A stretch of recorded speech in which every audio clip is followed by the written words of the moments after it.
buenas tardes, amables televidentes. En el conversatorio de la Fundación Institucionalidad y Justicia del día de hoy cuento con la grata presencia de Alejandro Moscoso, actual fiscal del Distrito Nacional.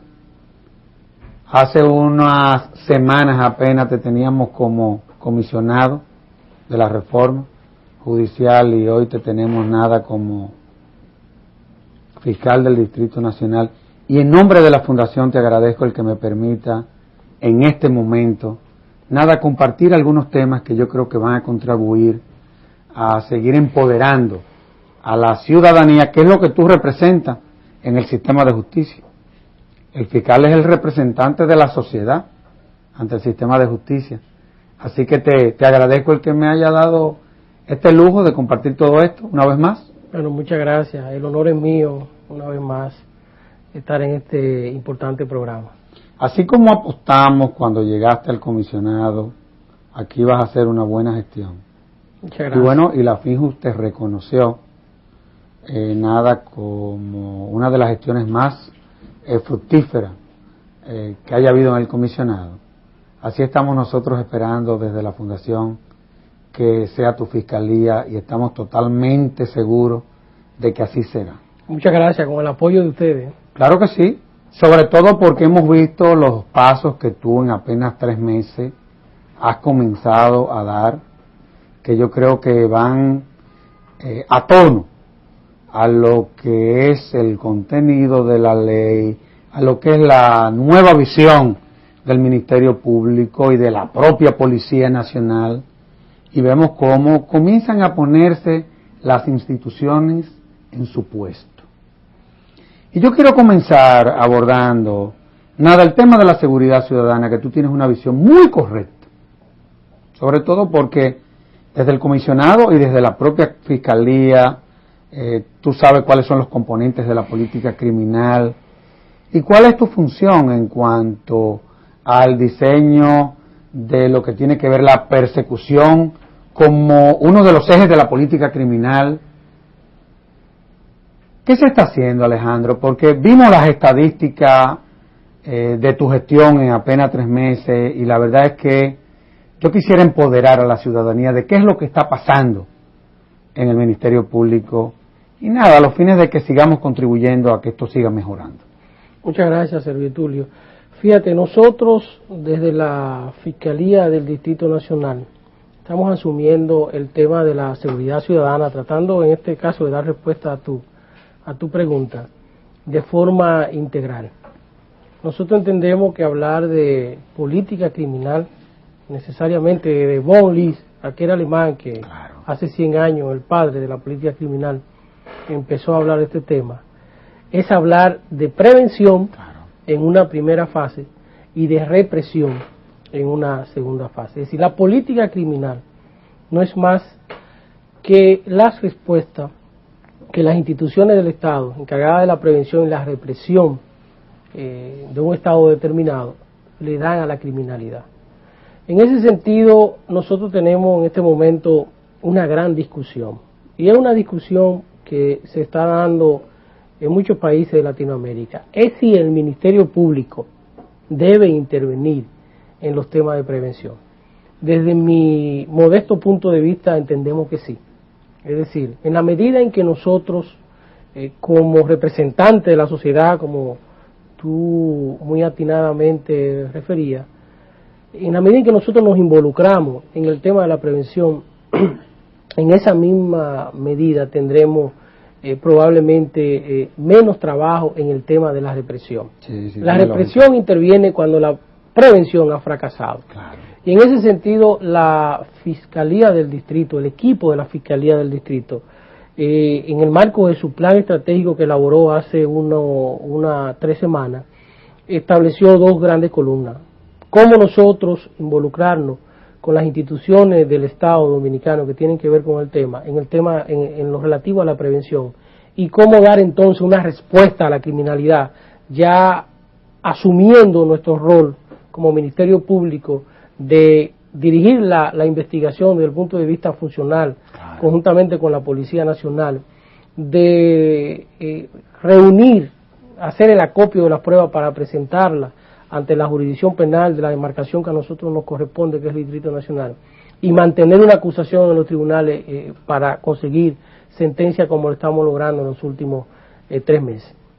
En ese sentido, hemos iniciado contacto con instituciones dirigidas al tema de la prevención, por ejemplo, en el área de violencia de género, violencia intrafamiliar, el tema de la seguridad ciudadana. Claro. Hemos visto cómo la Secretaría de Estado de Interior y Policía ha asumido la seguridad ciudadana, dándole un protagonismo de primer orden al tema de la prevención. Claro. De ahí su intervención en el área de salud, de educación, de los deportes, de recreo.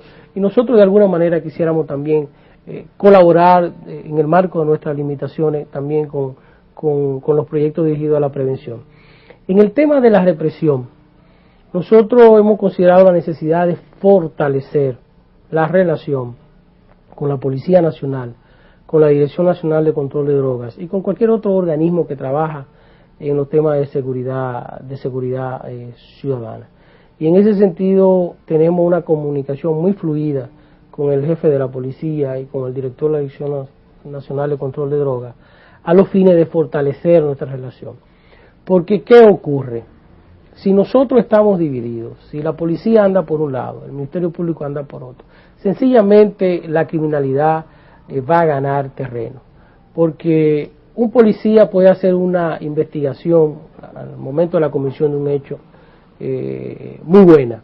Y si el fiscal no interviene desde el momento de que se está realizando la investigación, a quien le corresponde presentar la acusación ante los tribunales es a nosotros, claro, al Ministerio Público. Y si yo no estoy instruido, si no estoy enterado del momento que se cometió el crimen, de cómo ocurrió, cómo se hizo el acopio de la prueba, cómo se hicieron los interrogatorios, sencillamente nosotros vamos a presentar la acusación un poco débil ante los tribunales. De ahí la necesidad de fortalecer esa relación. Y en ese sentido hemos articulado algunas acciones en conjunto.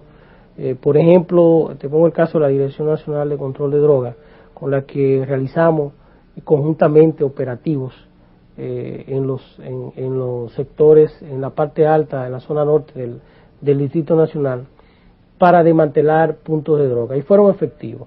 En la mayoría de esos operativos, con una labor de inteligencia previa, pudimos apresar personas ligadas al microtráfico, desmantelar puntos de droga. Esto quiere decir que si nosotros hacemos el esfuerzo y tenemos la voluntad, la firme voluntad de juntos, Dirección Nacional de Control de Drogas y Ministerio Público, darle el frente al tema del microtráfico, el narcotráfico, que tanto daño le causa a la sociedad dominicana, yo creo que vamos a tener éxito. Eliminar en cierta medida el tema del narcotráfico debe ser una de las prioridades, claro, de todas las instituciones que están involucradas en el tema, porque este flagelo genera una criminalidad de calle que antes no se veía en nuestro país. El individuo que consume la droga y que luego no tiene los recursos para poder satisfacer su vicio es el individuo que sale a la calle a atracar, a asaltar, para poder generar. Igualmente el microtráfico genera en nuestros sectores populares una criminalidad común que también impacta de manera significativa la seguridad ciudadana.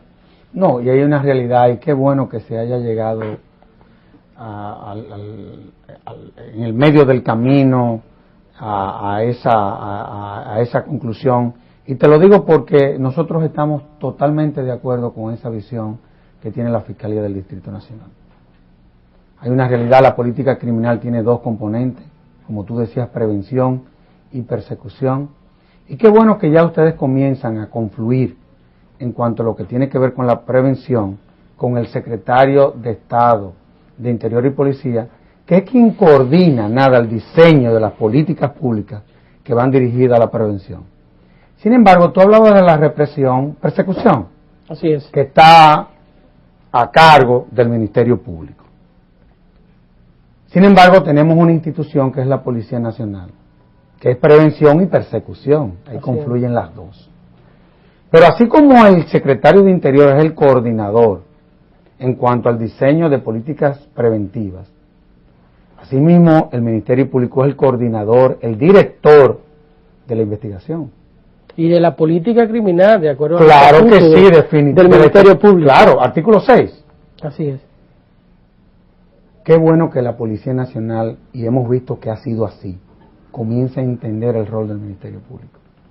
Por eso nosotros como fundación saludamos nada la decisión que tú tomaste de que la policía vaya a la Fiscalía Barriales, al Ministerio Público, y que no estén fiscales dentro de la policía. Porque muchas veces corremos el riesgo de que nuestros fiscales se policialicen. Esa es la verdad, porque no es el ambiente más adecuado, y más aún cuando sabemos que tú estás, nuestros fiscales están de manera permanente visitando el Palacio de la Policía a los fines de que aquellas personas que hayan sido detenidas en caso de flagrancia, pueden entonces participar en lo que son los interrogatorios y la preparación del caso. Ahora bien, hemos visto que el presidente Fernández, en su discurso que diera en estos días, habló de tolerancia cero. Y muchas veces a nosotros cuando se habla de tolerancia cero y mano dura, eso nos llena de mucha preocupación. Y nos llena de mucha preocupación porque tú mejor que nadie sabes que la persecución también tiene sus vertientes. No es lo mismo tú perseguir a un narcotraficante o al autor de un crimen organizado que a un, por ejemplo, delincuente juvenil, que no es más muchas veces que un excluido social. ¿Cuál es la visión tuya como Ministerio Público? Porque hemos trabajado mucho ese tema. Sí, mira, el tema de tolerancia cero. Porque a veces uno manda mensajes sin querer. Es bueno referir de dónde surge el tema. Exacto. Tolerancia cero surge, fue una expresión que utilizó. Pero es correcto mucho, lo que te estoy diciendo. Claro. Utilizó mucho Rudy Giuliani y su jefe de policía en Nueva York, William Rastro, parece, en el 1993, cuando iniciaron una línea de acción en el estado de Nueva York dirigida a disminuir la alta tasa de criminalidad que había. ¿Y en qué ellos denominaban como tolerancia cero en la década de los 90? Era perseguir aquellos delitos de simple bagatela y conseguir condena, porque ellos planteaban que en la medida en que el Estado no es la teoría de las ventanas rotas. Sí, claro. En la medida en que el Estado no deja impune, por ejemplo, los delitos simples, esto es un incentivo para que se sigan cometiendo delitos mayores. Cometa delitos mayores. Tú te vas abajo del semáforo, pues vas a atropellar al mes. No, podemos poner un ejemplo, varios ejemplos prácticos. Pablo Escobar era un rastrero, en el sentido, excusándome el término, un infractor, primero de un violador de baja monta, y luego se convirtió en uno de los grandes capos del narcotráfico en Colombia. Eso es tolerancia cero, es decir, aplicar la ley en el sentido de cero impunidad. No es la mano dura dirigida a la violación de los derechos fundamentales, no, eso no es tolerancia cero. No es el aplicar tortura a los procesados, es que el sistema de justicia tenga la capacidad de investigar los hechos, por simple que sea, apresar al individuo y someterlo a la acción de la justicia. Eso envía un mensaje de que no hay impunidad.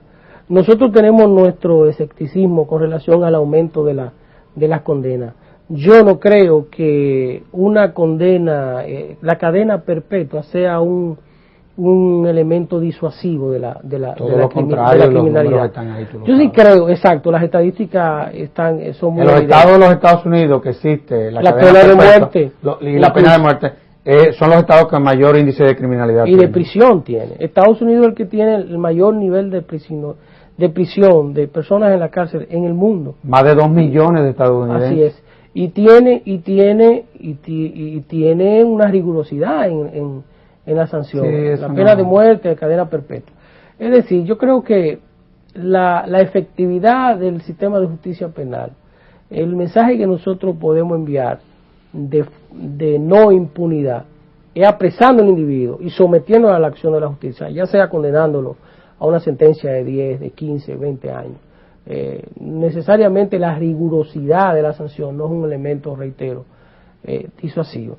En ese sentido, cuando hablamos de tolerancia cero, y me atrevo a decir que cuando el presidente quiere expresar esto, lo que quiere decir es no a la impunidad de cualquier tipo de infracción. De ahí que, por ejemplo, la semana pasada nosotros quisimos aplicar o estamos aplicando la ley que prohíbe fumar en los lugares cerrados públicos. Es decir, óyeme, usted va a un restaurante o a un sitio cerrado y se encuentra que hay personas fumando de manera desconsiderada, atentando contra lo que no fumamos. Entonces, en ese sentido es aplicar la ley, simplemente es aplicar la disposición. Yo estoy seguro que cuando la Fiscalía del Distrito haga valer la ley 4800, que prohíbe el fumar en establecimientos públicos cerrados, los centros de diversiones, los restaurantes se van a acoger a la ley. No, y la verdad es que como sociedad todos estamos sometidos a un orden y el Estado, yo sostengo la tesis de que el Estado tiene que recuperar su autoridad, porque esa autoridad la ha perdido en muchos casos. Así es. Y yo, en honor a la verdad, felicito lo que tú estás planteando, Alejandro, porque ¿a qué es que le da respuesta el sistema de justicia? Pues el problema de la criminalidad, del crimen organizado, del narcotráfico, de la corrupción. Y evidentemente yo creo que comenzar a tener esa visión puede contribuir inclusive a acercar a esos actores del sistema a su sociedad. Porque en la medida de que anden juntos, más efectivos serán. Ahora bien, exigir el respeto a la ley sin tener que faltar la dignidad del ser humano. Simplemente que se respete la ley.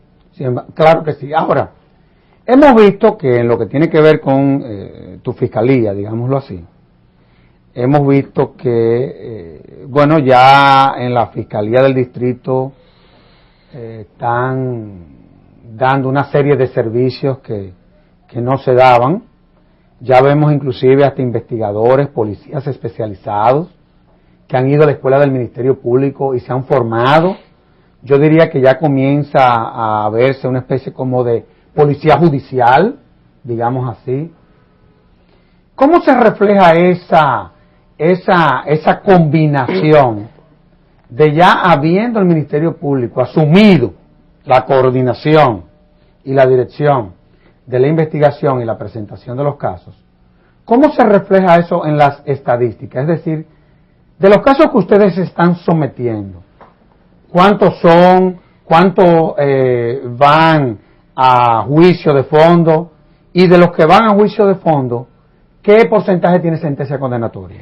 Es importante tu pregunta y yo pienso que la mejor manera de medir el desempeño de una institución y de nosotros como individuos es a través de los números, claro de que las sí, estadísticas. Claro que sí. Y si tú me permites, sí. me gustaría... No, y aparte de que las estadísticas nos permiten identificar fortalezas y debilidades y reorientar lo que son diseños de políticas públicas que van dirigidos las estadísticas nos permiten, exacto.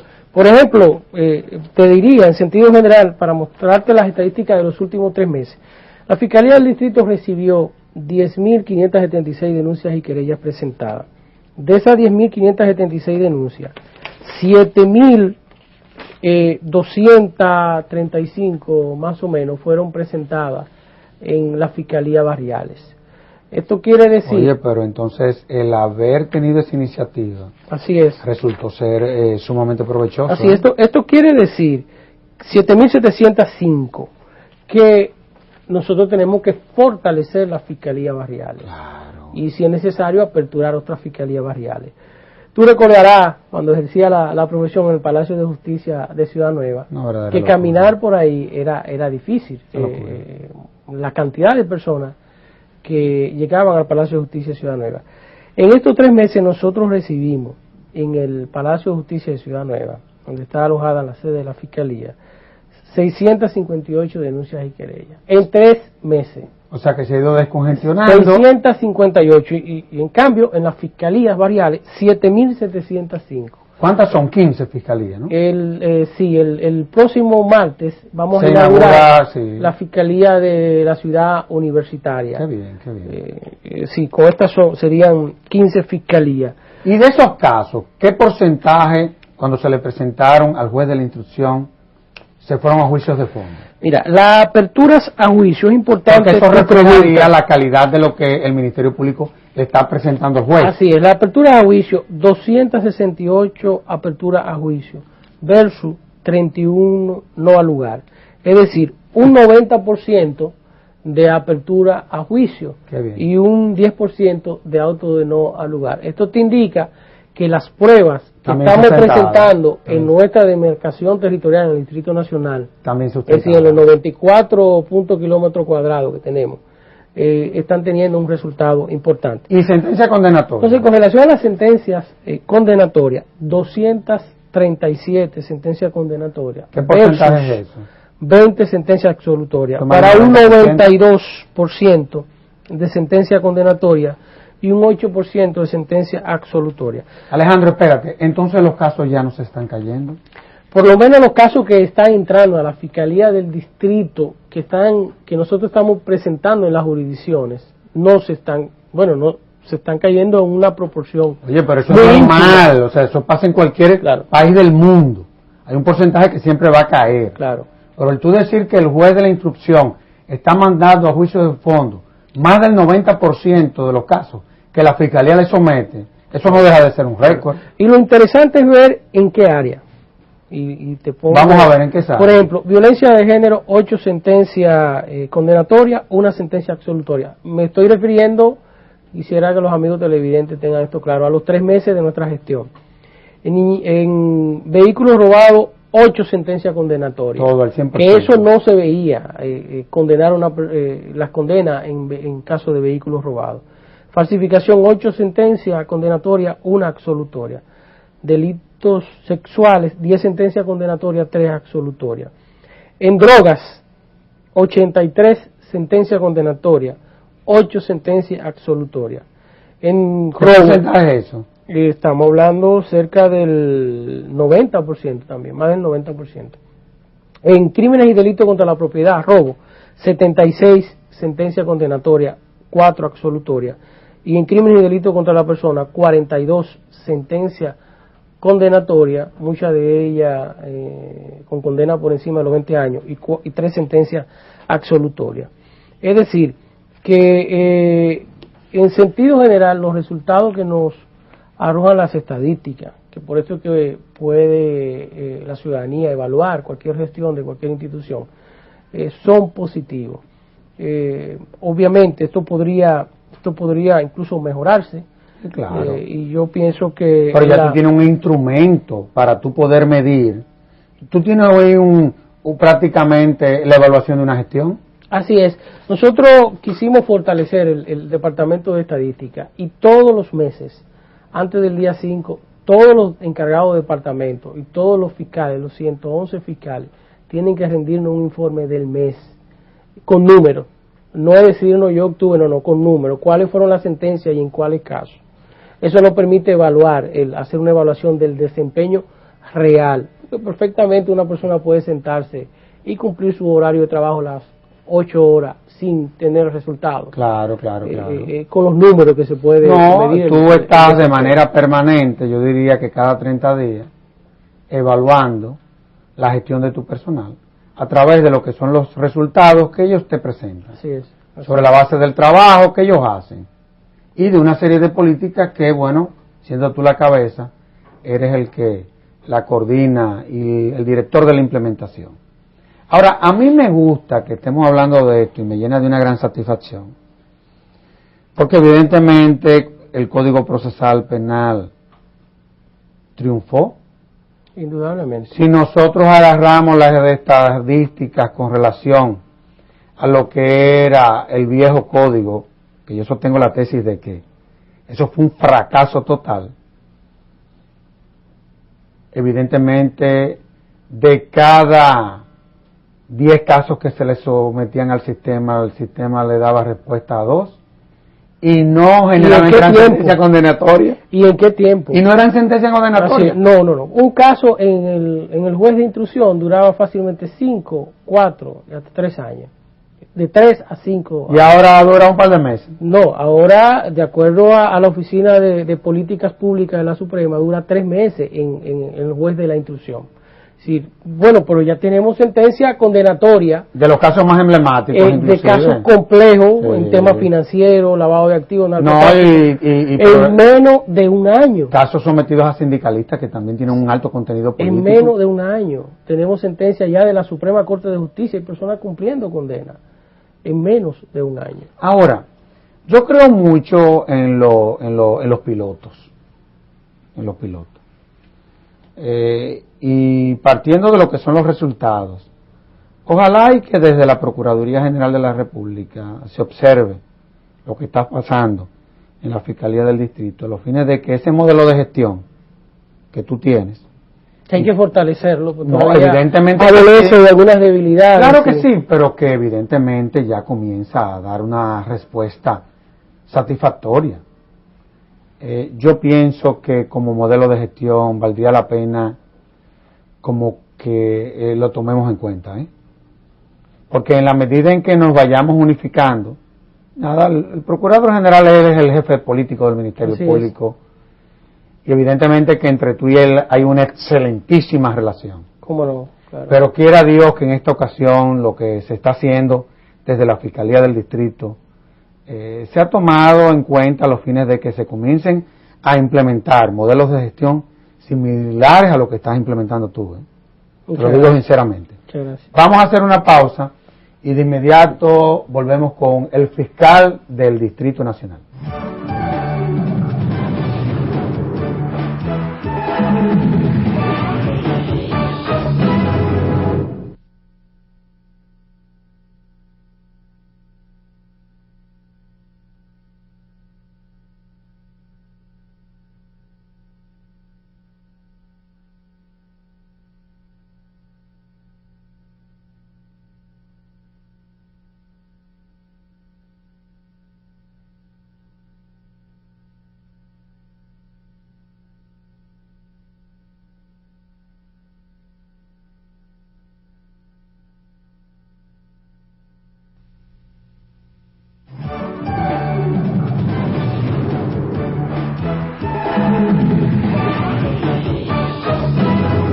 Magistrado, la verdad es que se aprende si se sabe conversar, porque la verdad es que en la medida en que usted ha venido dando todos estos datos, no dejan de ser esperanzadores.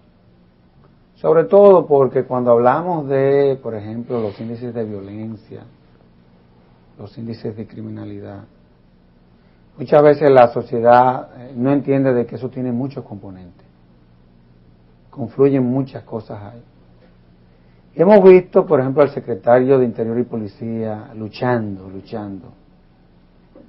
Yo he dicho muchas veces que yo no he estado de acuerdo con mi profesor, pero la verdad es que yo no recuerdo que haya habido un secretario de Interior como el que nos estamos gastando. Indudablemente, que haya asumido el cargo. Que haya asumido la responsabilidad de dirigir a la policía y de hacer una serie de cosas que están inclusive rompiendo con muchos mitos que hay en este país. Y a mí me gustaría hablar con usted sobre lo que tiene que ver con las armas. La población dominicana entiende que una herramienta que pueda contribuir a su seguridad es sacar un arma y andar con ella. Y es todo lo contrario. Y es todo lo contrario. Sí, fíjate, antes de... Tú hacías una argumentación antes de hacer la pregunta, y es cómo nosotros vemos la causa cómo vemos la política criminal. El tema de la seguridad ciudadana, desde el punto de vista del rol del secretario de Estado de Interior y Policía. El tema no es tan simple, no se puede, desde mi punto de vista, no se puede ver tan simple. Para tú poder enfrentar un problema, primeramente tú tienes que estudiar la causa. Si usted va a un médico, el médico primero le hace un análisis y le dice, diagnóstico. Un diagnóstico, usted tiene, eso es lo que nosotros tenemos que hacer, un diagnóstico de la criminalidad en la República Dominicana, es decir, ver cuáles son las causas, cuáles son las características del crimen, cuál es la personalidad del criminal, lo que los especialistas llaman una etiología del crimen, estudiar las causas para entonces tú poder recetar y poder entonces articular una línea de acción para darle respuesta a esta patología social, a este problema social. Si es un diagnóstico, un pronóstico y el tratamiento. Así es. Uno de esos problemas es básicamente, es precisamente el tema de las armas. Yo entiendo que hay una falsa percepción de seguridad de las personas que tienen armas. Uno piensa, los individuos piensan que con un arma su seguridad, valga la redundancia, está más segura, está más resguardada. Y es todo lo contrario. Las armas para mí son unas armas, valga la redundancia, son unas armas de doble filo. Es decir, yo pienso que nosotros debemos, y es una humilde sugerencia que puedo hacerle a la Secretaría de Estado de Interior y Policía, abocarnos a una campaña nacional donde le digamos a la ciudadanía el peligro de las armas. ¿Qué tan peligroso es portar un arma para un individuo? Es decir, estamos viendo en los últimos tiempos que están asaltando policías y militares para quitarle el arma, para quitarle su arma de reglamento. Fíjate el peligro, además de los accidentes que pueden ocasionar un arma en el entorno familiar, que conocemos también muchos casos. Es decir, portar un arma es un peligro. Ahora bien, los órganos de seguridad del Estado deben garantizar la seguridad ciudadana. Primero, hacer un trabajo fuerte en cuanto a garantizar la seguridad, y luego pienso que debemos enmarcarnos en una gran campaña de desarme de la población. No, y hay una realidad, por ejemplo, desde el punto de vista de cómo los medios de comunicación abordan el tema. Muchas veces, y yo soy parte de los medios de comunicación, muchas veces no lo hacen de la forma más adecuada. O sea, muchas veces no saben vender la noticia de qué es un acto de violencia a un acto delictivo. No es lo mismo, por ejemplo, que es el producto de que la gente ande armada, sobre todo los civiles, que muchos ni siquiera tienen conciencia de cuáles son las consecuencias de tener un arma de fuego. Y tú te encuentras con que de 4 homicidios, 3 se están cometiendo desde la sociedad ya. Es decir, los ciudadanos se están matando entre sí. La delincuencia está matando menos ciudadanos que lo que está matando la propia sociedad. Número 1. Pero cuando tú hablabas de los robos de armas, yo grabé con el jefe de la policía un programa que yo sostengo la tesis que fue monumental, sobre todo por la visión que comienza en el jefe de la policía a tener esa institución que andaba la pobre tropezando, se pasó muchos años. Vemos que por primera vez hay ya un plan a los fines de fortalecer esa institución, que nunca lo tuvo. Y él decía cómo mensualmente se incrementa el robo de armas de fuego, eso es lo que tú estás planteando. Y cómo muchas veces las personas que los delincuentes matan, lo matan porque el ciudadano, cuya naturaleza no es matar a nadie, saca el arma no para matar al delincuente, sino de que para amedrentarlo. Y muchas veces esos ciudadanos que tienen no la saben utilizar. Pero definitivamente, en el caso mío, y eso lo sabe todo el mundo, no la saben usar. Yo en mi vida he tirado 2 tiros y es porque se me han zafado. Porque esa no es la naturaleza de nosotros. Yo creo que valdría la pena nada seguir diseñando políticas públicas que vayan dirigidas a fortalecer la comunicación. Esa es la verdad. Porque en la medida en que fortalezcamos esa comunicación, vamos a crear conciencia. Claro. Ahora bien, hemos hablado del tema de la seguridad ciudadana y cómo la Fiscalía del Distrito Nacional ha venido presentando los casos. Sin embargo, la Fiscalía del Distrito se relaciona con todos los actores del sistema de justicia, es el único. Tiene relación con la policía, tiene relación con el defensor, tiene relación con los jueces, es decir, ahí confluye todo el mundo. Así es. ¿Cómo está la relación entre el Ministerio Público y los jueces?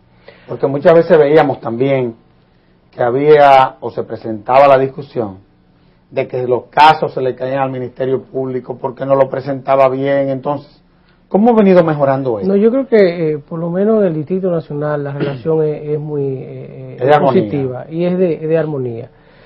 Y te pongo el caso de los jueces de la instrucción, con lo que en cierta medida necesariamente debemos tener una relación muy estrecha, Claro. Porque el juez de la instrucción es el juez de garantía, es el juez que el fiscal le solicita el acta de allanamiento, la medida de coerción, cualquiera de las medidas de coerción, la prisión preventiva, la orden de arresto inmediata que necesitamos por la peligrosidad del individuo, la intersección de la llamada telefónica que necesitamos para una investigación.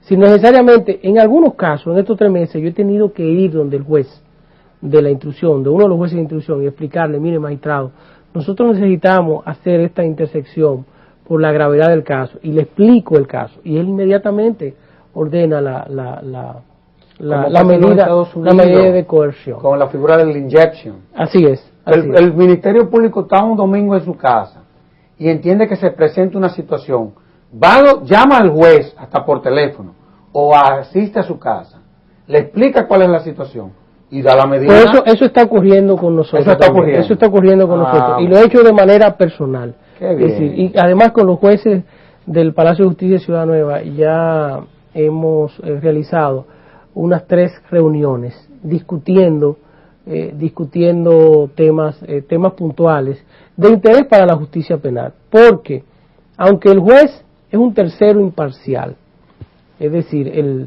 el juez no es parte del proceso, y aunque nosotros somos parte interesada, porque el Ministerio Público es una parte en el proceso que tiene el interés de defender a las sociedades y tiene un interés marcado en perseguir la acusación y en condenar a un individuo, igual que la defensa pública, es una parte en el proceso, pero en definitiva los actores, los sujetos procesales, tienen un fin en común, y es la sana y correcta aplicación de la justicia penal.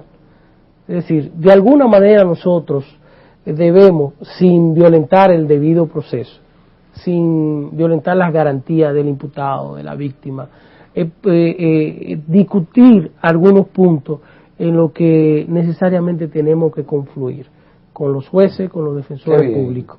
Y en ese sentido, por ejemplo, la semana pasada sostuvimos una reunión con la directora de la Defensa Pública, Laura Hernández, con el propósito de la Defensa Pública y la Fiscalía del Distrito firmar un acuerdo, dos partes antagónicas del proceso, firmar un acuerdo para articular algunas acciones en conjunto, que necesariamente tenemos que trabajar en conjunto, valga la redundancia. No, y es importante que tú tengas la visión del sistema, porque cuando uno de los actores se tambalea, afecta al sistema. Claro. Esa es la verdad. Ahora, incluso el abogado, es decir, por eso nosotros siempre hemos insistido, y desde el comisionado lo hicimos, la necesidad de fortalecer las competencias y las habilidades de los profesionales del derecho.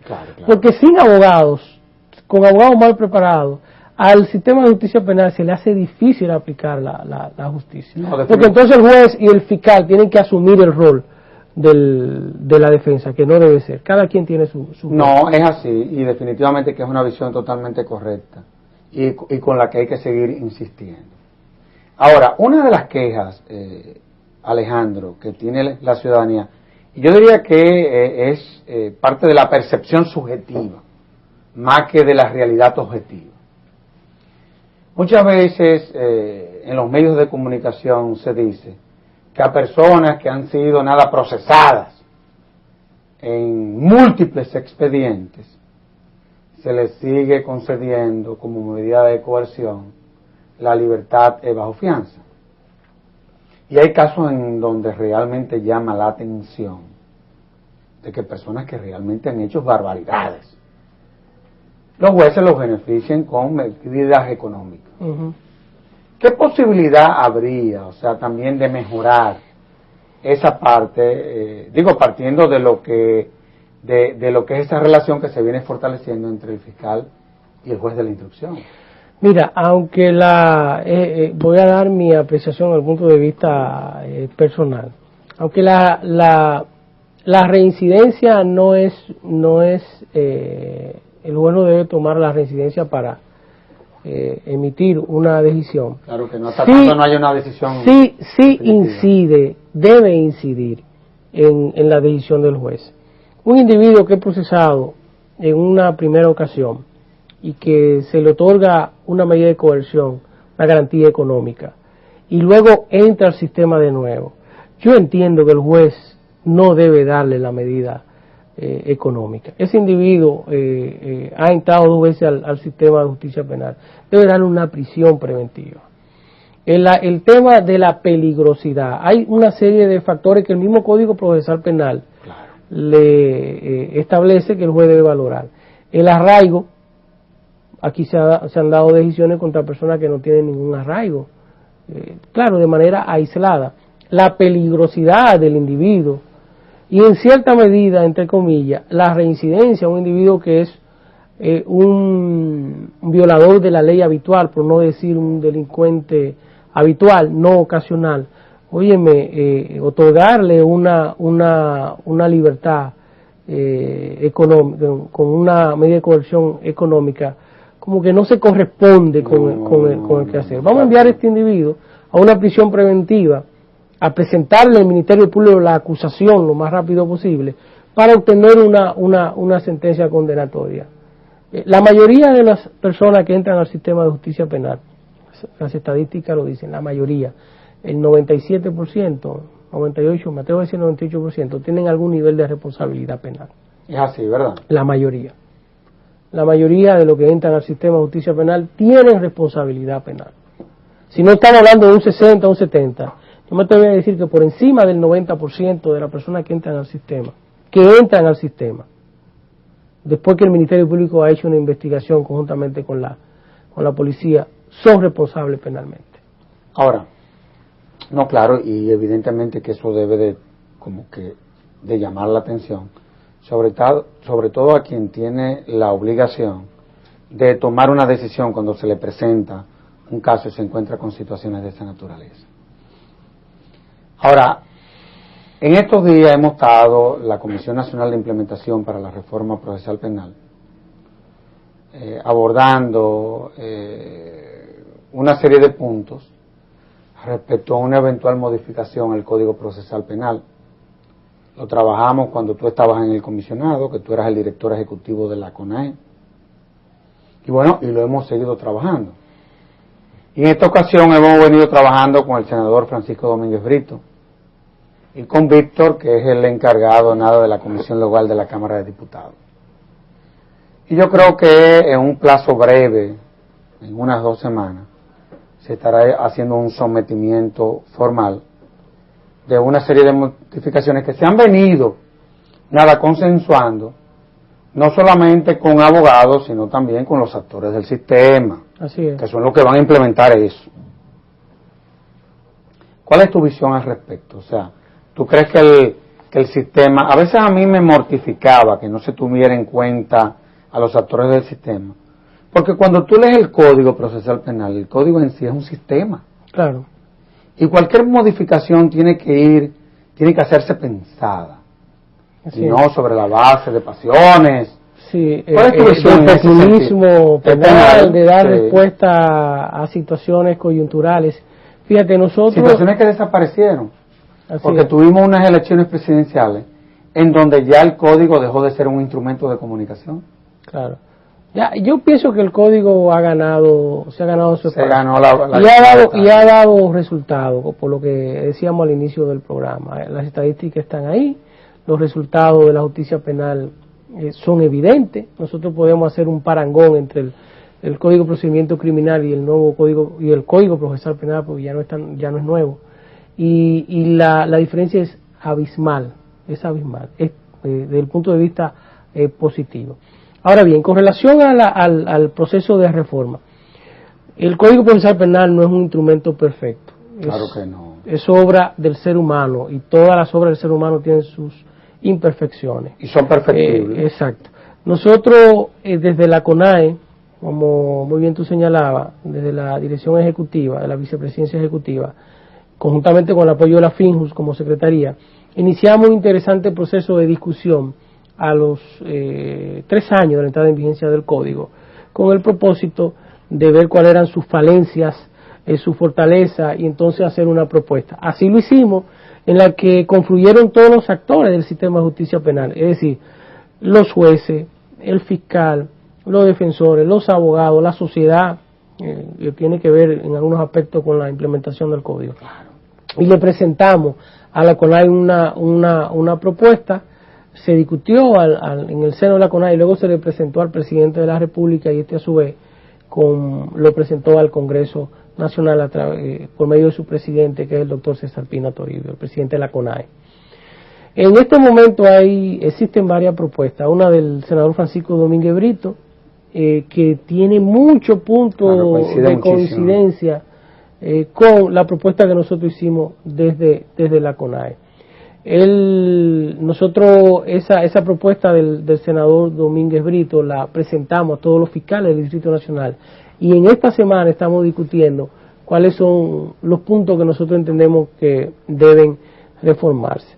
Es decir, si todos los procesos de discusión legislativo que se da en nuestro país fueran de esta forma, sobre la base del consenso de los actores, y que sean lo que está en el día a día, porque una persona que no conoce el sistema de justicia penal, que está opinando por situaciones políticas, hay que ser claro desde fuera, sin conocer la justicia penal, no tiene mucha base, mucho criterio para establecer qué está funcionando y qué no está funcionando. Entonces yo pienso que la propuesta es sana, que debemos discutirla, y si el código requiere de modificaciones, como yo entiendo que las requiere, definitivamente que sí. Sencillamente someterla al Congreso, discutirla y aprobarla. No, y la realidad es que yo siempre he sostenido la tesis de que ese código es una hipótesis de trabajo. En la medida en que tú vas implementándolo, van a salir luces y sombras.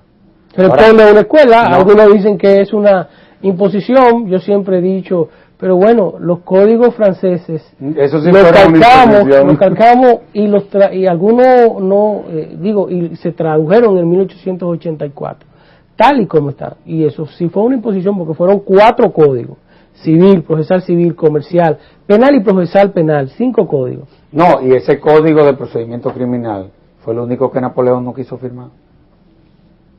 No lo firmó. Él firmó todo. Y no es que sea mala. La justicia francesa es una justicia buena. Por ejemplo, yo estoy de acuerdo con que el Código Civil, Procesal Civil, siga la tradición definitivamente francesa, que es la tradición romano-germánica. Sí, pero yo creo que en eso estamos de acuerdo todos. Ahora lo que pasa es que tú no me podías tener aquí un código autoritario en una sociedad autoritaria. Eso funciona en una sociedad liberal como es Francia, pero no una autoritaria como habría que ver si ha dado resultados. No, a la luz de que Francia habría que ver, porque nosotros tenemos unas estadísticas que nos dicen que los niveles de prisión preventiva son altísimos. Claro. Los procesos son retardados. Además, ha sufrido una serie de modificaciones como consecuencia de que Francia entró a la Unión Europea, que se tiene que limitar a una serie de parámetros. De todos modos, el tiempo se agotó. Y es implacable. Es increíble, sí, pero se nos quedó, por ejemplo, lo que tiene que ver con que valdría la pena que en una eventual reforma a la Constitución fortalezcamos al Ministerio Público, que tú manejas muy bien esos conceptos, y también lo relativo a que si es conveniente que el Ministerio Público siga administrando las prisiones en la República Dominicana, que nosotros sostenemos la tesis de que no, de que la función natural del Ministerio Público es concentrarse. Y la compartimos nosotros. Totalmente. Nosotros tenemos una visión totalmente confluyente, digámoslo así. Se quedaban muchas cosas, pero de todos modos, en nombre de la Fundación Institucionalidad y Justicia, te agradezco de verdad el que hayamos hecho un programa tan fecundo, en donde ya, el que fuera la cenicienta del sistema de justicia, porque eso era lo que era el Ministerio Público, que ya no lo es. Ya comienza a presentar estadísticas, respuestas, datos que evidentemente van a contribuir a que su sociedad siga confiando en la gestión que tú vienes dirigiendo. Muchas gracias, Servitulio. Muchas gracias. Y a ustedes, amables televidentes, les decimos hasta el próximo domingo, en donde estaremos en un nuevo conversatorio de la Fundación Institucionalidad de Justicia. Hasta entonces.